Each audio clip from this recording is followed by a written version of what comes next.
ஆச்சி அதிரசமா விடுங்க, கையில தட்டி சூடான எண்ணெயில பொரிச்சா அதிரசம் ரெடி. ரஷ்யாவிடமிருந்து கச்சா எண்ணெய் இறக்குமதி செய்வதை நிறுத்தப் போவதாக மோடி உத்தரவாதம் அளித்துள்ளார் என்று அமெரிக்க அதிபர் டிரம்ப் கூறியிருப்பது அதிர்வலைகளை ஏற்படுத்தியுள்ளது.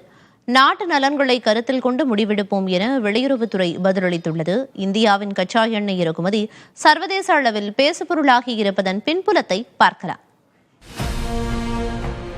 உலக அளவில் கச்சா எண்ணெய் இறக்குமதி செய்யும் நாடுகளில் இந்தியா 3வது பெரிய நாடாகும். இந்தியா தனது உள்நாட்டு கச்சா எண்ணெய் தேவையில் 85 விழுக்காட்டிற்கும் அதிகமாக வெளிநாடுகளில் இருந்தே இறக்குமதி செய்கிறது. 2022ஆம் ஆண்டு உக்ரைன் மீது ரஷ்யா போர் தொடுத்த நிலையில் அதற்கு எதிர்ப்பு தெரிவிக்கும் வகையில் ரஷ்யா மீது அமெரிக்கா பொருளாதார தடைகளை விதித்தது. ரஷ்யாவிடமிருந்து உலக நாடுகள் கச்சா எண்ணெய் இறக்குமதி செய்வதை தவிர்க்க அமெரிக்கா கோரியது. இந்த சூழலில் ரஷ்யா தனது கச்சா எண்ணெயை சலுகை விலையில் விற்பனை செய்ய தொடங்கியது. இதை வாய்ப்பாக பயன்படுத்தி இந்தியா ரஷ்யாவிடமிருந்து கச்சா எண்ணெய் இறக்குமதியை படிப்படியாக அதிகரித்தது.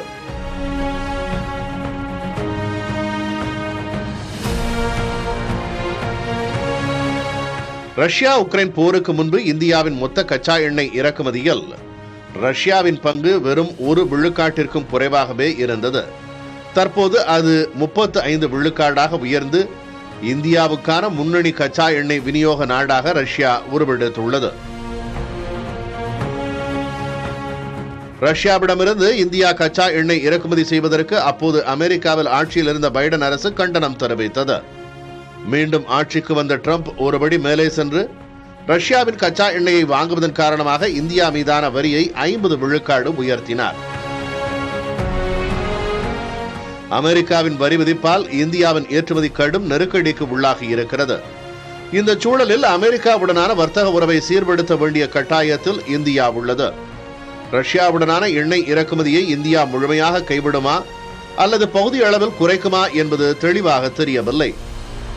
ஆச்சி அதிரசமா விடுங்க, கையில தட்டி சூடான எண்ணெயில பொரிச்சா அதிரசம் ரெடி.